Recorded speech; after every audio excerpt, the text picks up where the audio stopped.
More than 3 million people have fled Ukraine since the invasion began more than 3 weeks ago, according to the International Organization for Migration, or IOM, and legions more flee to the border every day.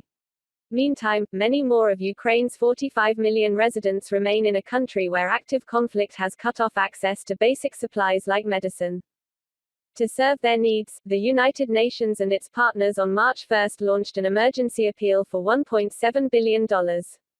Of that, $1.1 billion would go toward helping 6 million people inside Ukraine over the next 3 months, and nearly $551 million help support Ukrainians who fled to other countries in the region.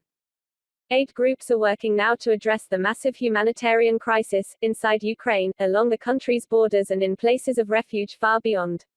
At each stage, Ukrainians face distinct needs, aid officials have found, and delivering proper resources at each one is no easy task.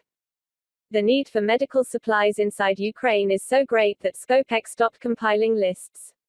Every hospital is saying the same thing, he told CNN, we're running out of everything. He and a Project Hope team traveled last weekend into Ukraine to deliver a shipment of medical supplies to a 4,000-bed, 3-hospital network in Lviv. Among the supplies were specialized sutures used in a heart transplant the very next day, he said. Of course, we can talk a lot about the life we saved there, but this is a country of 45 million, he said. So, we won't and can't stop with the idea of just helping one person. Resupplying healthcare facilities, and the doctors, nurses and support staff now doing their jobs in a war zone, is the principal focus of Project Hope's efforts inside Ukraine, said Skopek. The 64-year-old organization's mission is supporting healthcare workers around the world. But as the demand for healthcare services inside Ukraine is greater than ever, the nation's supply chain has been severely disrupted, Skopek told CNN.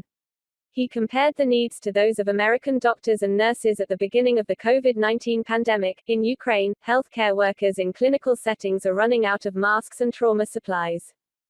Another aid group, Americares, has sent 3 tons of critical medicine and medical supplies to Ukraine, its vice president of emergency programs, Kate Diskino, said in an email. And it's working on getting more.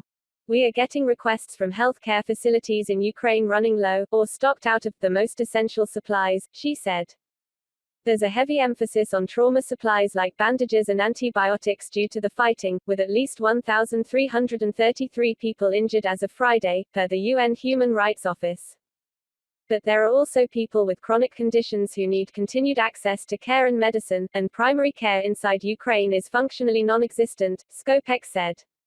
For instance, an estimated 2.3 million people in Ukraine, or 7.1% of the population, live with diabetes, according to the International Diabetes Federation. And some 10,000 people in Ukraine depend on dialysis to live, several global nephrology groups said in a joint statement. Beyond the direct causes of conflict, you have all of the emergency needs that every population on the earth has, Alex Wade, a Doctors Without Borders emergency coordinator told CNN on Monday.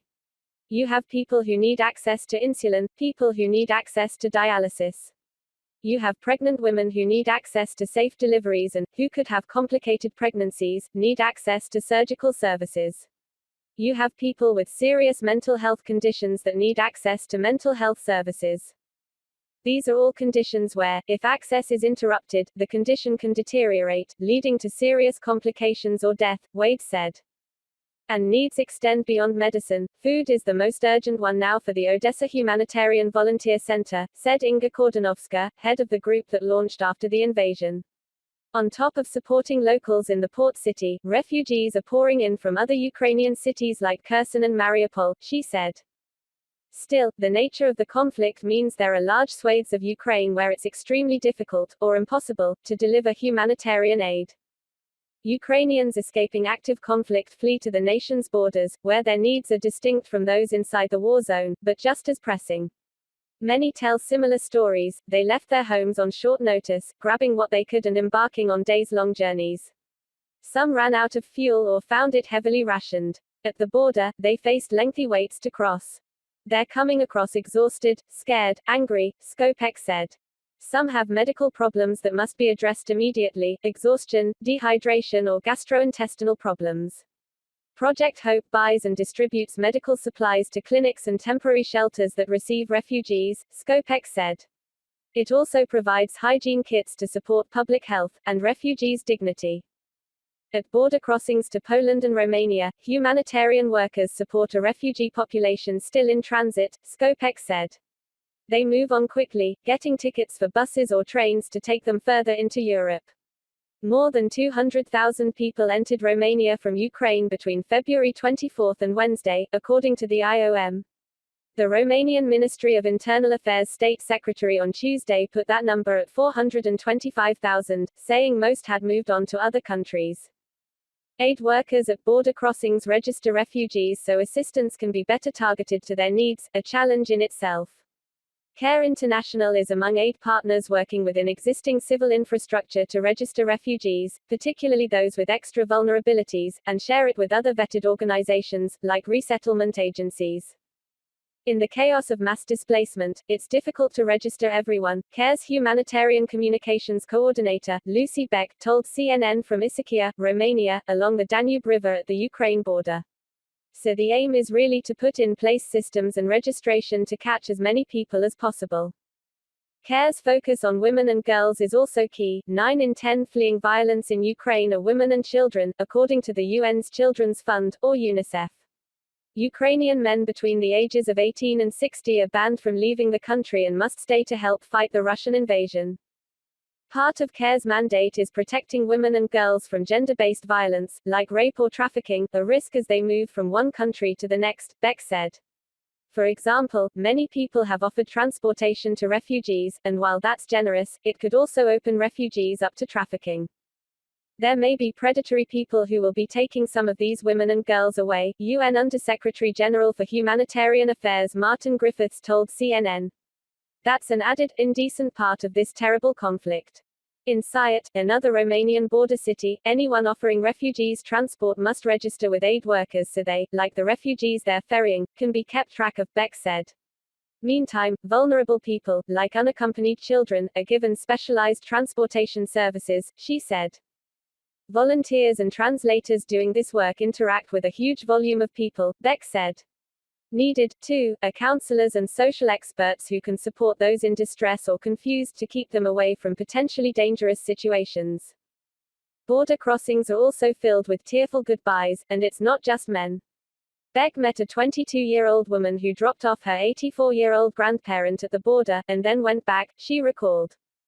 She was absolutely turning around straight away to go back and volunteer, Beck said. Should it come that she is needed to fight, she was willing to do whatever it took, I guess, to stay and help the people in Ukraine rather than choosing to leave and go somewhere safe.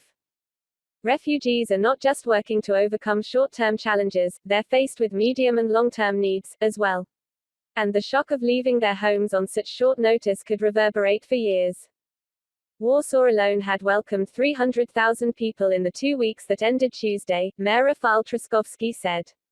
The city, he said, will help refugees, but we are slowly becoming overwhelmed, and that's why we make a plea for help. If you think about all the things that you do as a normal person in your hometown, all of those things need to be recreated for people in another country, Beck said. Adults need to jobs and language skills to help to find employment, children need school. Of the more than 3 million refugees who have fled Ukraine, Poland has by far received the most, at more than 1.8 million as of Wednesday, per the IOM. Hundreds of thousands more have entered Romania, Slovakia, Moldova, Lithuania and countries even further west, including Hungary, Austria, Germany, Belgium, Denmark, France, Portugal and the Netherlands, among many others, officials from those countries have said.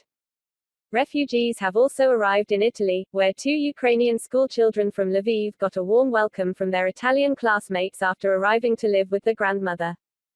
Refugees also need continued medical care, and the mass displacement has prompted a disruption in care for chronic diseases like HIV and tuberculosis, Doctors Without Borders Emergency Program Manager, Kate White, told CNN. Medications for these conditions might be available for free or cheaply in Ukraine but are more expensive in other countries, she said. There is going to be a significant burden, either on the individual or on the government that welcome this population to ensure that they can have continuity of care, White said. Already, for instance, 16 Ukrainian patients whose treatment was interrupted by the invasion are getting care in Italy, the country's civil protection department said Monday. Among them are 9 pediatric patients in the Lazio, Emilia-Romagna and Lombardy regions. And Kraków Children's Hospital, which has had a decades-long partnership with Project Hope, is moving to open a separate ward for Ukrainian children, with Project Hope contributing supplies and pharmaceuticals and installing equipment, Skopek said. For those who want to help, aid organizations need monetary donations more than relief supplies. As well-meaning as the donation of medical supplies, hygiene kits and other items might be, money allows humanitarian groups to most efficiently direct their resources, Skopek said. With cash, organizations like CARE can look at that short, medium and long-term assistance, Beck said, and working with all the other NGOs and UN, identify the gaps in those different areas and sectors, so that we can work together to make sure everything's covered across different needs.